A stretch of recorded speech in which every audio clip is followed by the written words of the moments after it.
So, hello students. In the ongoing series of online classes, let us today read chapter number 1, The Best Christmas Present in the World, from your course reader Honeydew. Now, this chapter is about World War, and this chapter highlights the futility of wars. The chapter starts from here. Here it is written that the narrator finds a roll top desk in a junk shop in Bridport.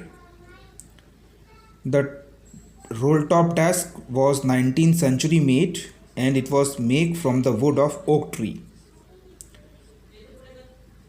The narrator always wanted to have a roll top desk, but they were very expensive. He could not buy any. But he could afford to buy this one from the junk shop. This was the condition of the roll top desk.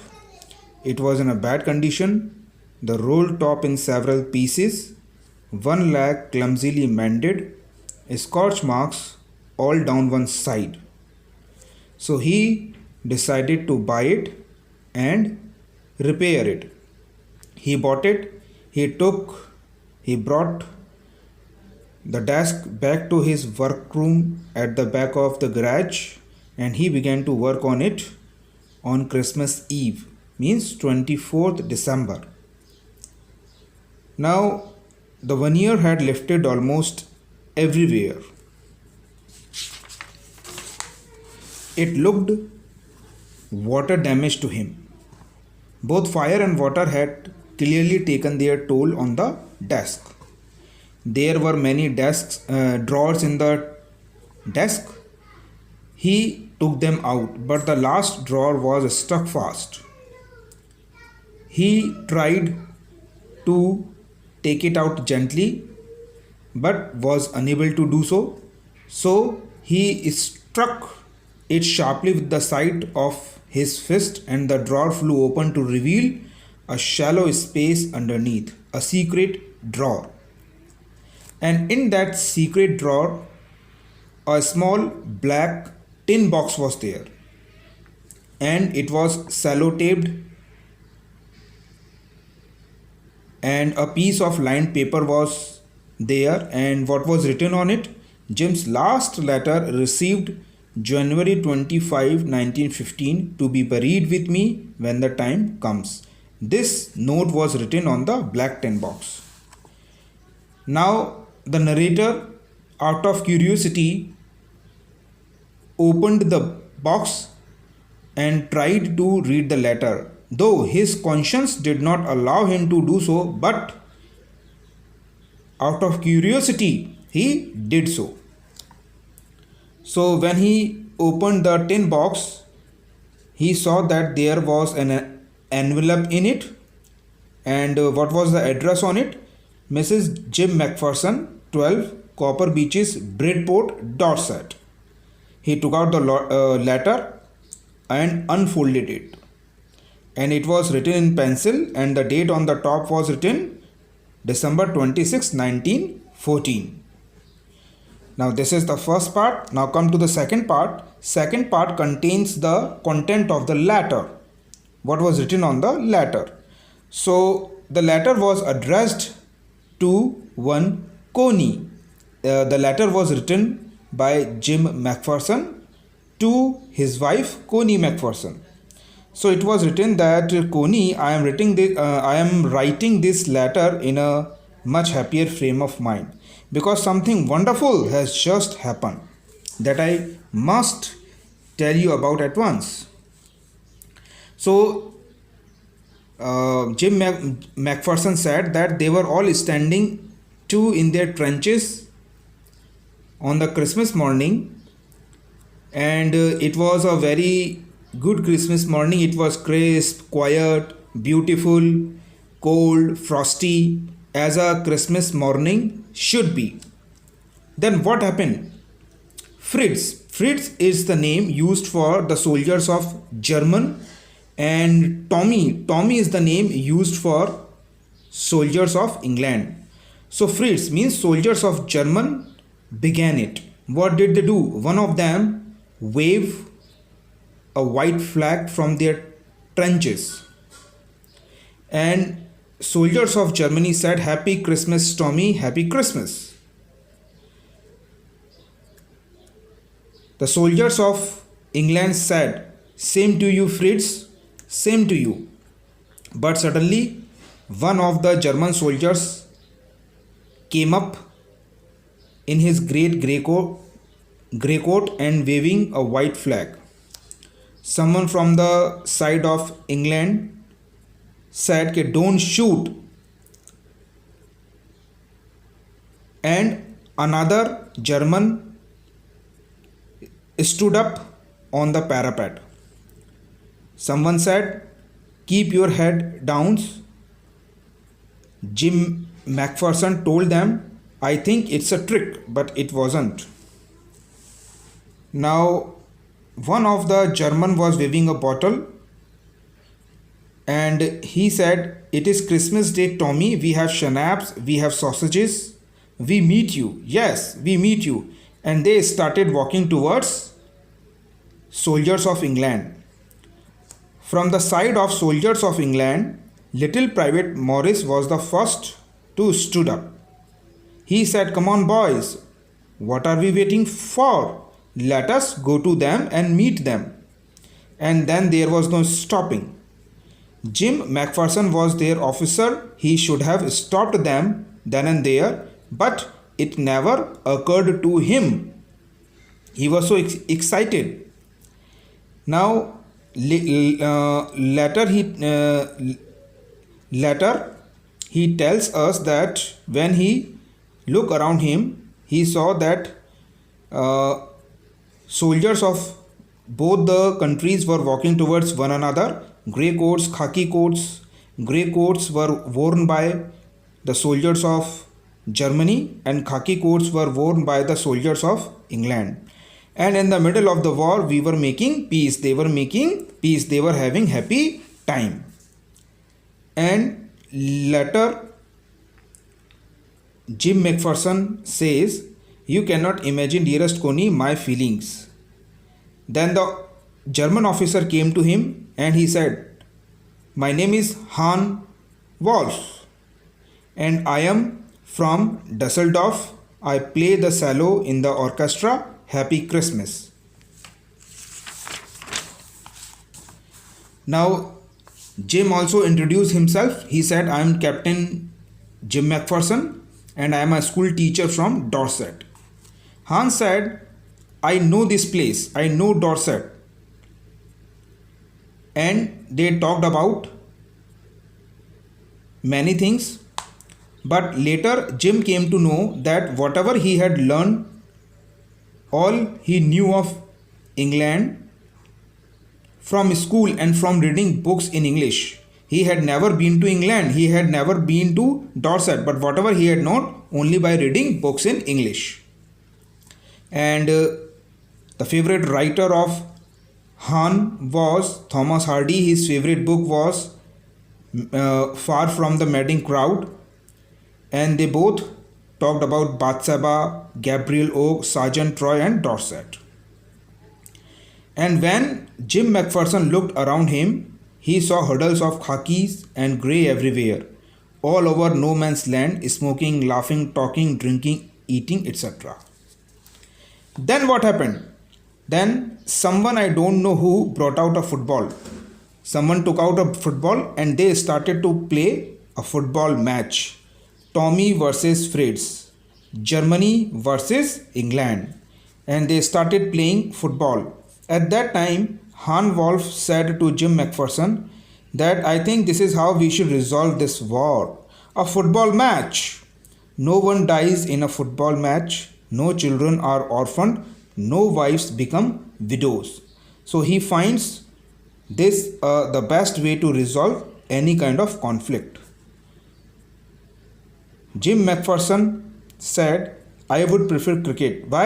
Because then we soldiers of England could be sure of winning, probably, because you know that cricket is national game of England, that is why. Now here it is written, now see, you can see in the picture, the soldiers are playing football match. Now who won the match? Soldiers of Germany won the match 2-1. But Han Wolf generously said our goal was wider than theirs, so it wasn't quite fair. Now the time came, the time of departure came, and both the soldiers went back to their trenches. Now Jim McPherson wished Han that I told him I hoped he would see his family again soon, that the fighting would end and we could all go home.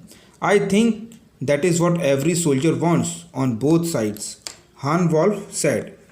Now it is written here that all the soldiers wanted peace. Nobody wanted to war with one another. Nobody wanted to fight with each other. What was the wish of the soldiers? They wanted peace. They wanted to go back to their home. They wanted to be with their family again, and nobody was enjoying the war. Now they all went back to their trenches. In the night they sang carols, Silent Night, while shepherds watched. They exchanged carols for a while, and then they all fell silent. And Jim says that he will treasure this as long as he lived. Now here Jim says that, dearest Coney, by the Christmas next time, this war will be nothing but a distant and terrible memory. I know from all that happened today how much both armies long for peace. Both the armies were longing for peace. We shall be together again soon, I am sure of it. Now come to the third part. Now the narrator has read the letter, and he again kept the letter carefully in its envelope. He could not sleep all night, and in the morning he knew what to do. He decided to return the letter to Coney McPherson. So he went to Bridport, and when he reached the house number 12 turned out to be nothing but a burnt out shell. The roof gaping, the windows boarded up, and he tried to know about the whereabouts of Mrs. Coney McPherson. From the neighbors, he came to know that now she was 101 years old, and because her house was burnt by the fire, probably due to candles, because she did not use electricity. She used candles rather than electricity because she always thought electricity was too expensive. So after the fire, she was sent in a nursing home in Burlington House on the Dorchester Road. So the narrator went to the nursing home. Now this is the last part. It is written here that the narrator found Burlington House very easily. When he see through, he could see that Christmas party was going on there. All the people were having a party. Everybody was enjoying there, and the matron had a hat on too and seemed happy enough to see him. She walked him along the corridor where she informed him that Mrs. McPherson was not in with the others. Why? Because she was rather confused that day, so they thought it was best if she had a good rest. She had no family and no one visited him. So she was sure that Mrs. McPherson would be too pleased to see the narrator. So she took him into a conservatory with wicker chairs and potted plants all around and left them. The old lady, means Mrs. Connie Macpherson was sitting in a wheelchair, her hands folded in her lap. She had silver white hair pinned into a wispy bun. Now the narrator went to her, you can see in the picture. He gave the letter to her. He said, "Happy Christmas, Connie. I found this and I think it's yours." He opened the tin box and gave the envelope to her. That was the moment her eyes lit up with recognition. Mrs. Connie Macpherson recognized the envelope, and her face became suffused with a sudden glow of happiness. She was very happy. The narrator tried to explain how he got the letter, but Mrs. Connie Macpherson did not pay attention to him. Now, she said nothing but stroked the letter tenderly with the fingertips. Suddenly, she reached out and took his hand. Her eyes were filled with tears. Now, here, Mrs. Connie Macpherson says to the narrator, "You told me you would come home by Christmas, dearest, and here you are, the best Christmas present in the world. Come closer, Jim dear, sit down." Now, here it seems that Mrs. Connie Macpherson was thinking that Jim Macpherson has come to him, though it was narrator, but Mrs. Connie Macpherson think of him as Jim Macpherson. So the narrator sat down beside her and she kissed his cheek. She said, "I read your letter so often, Jim, every day. I wanted to hear your voice in my head. It always made me feel you were with me. And now you are. Now you are back. You can read it to me yourself. Would you do that for me, Jim, dear?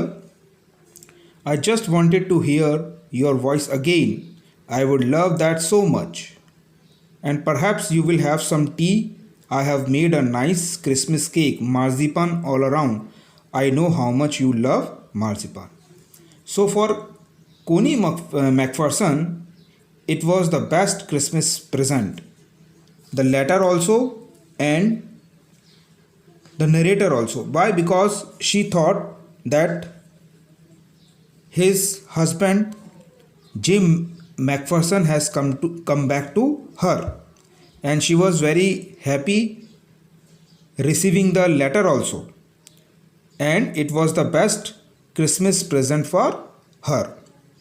So now this finishes the chapter. I hope you have understood the chapter. If you have any problem, if you have any query, you can talk to me. Thank you.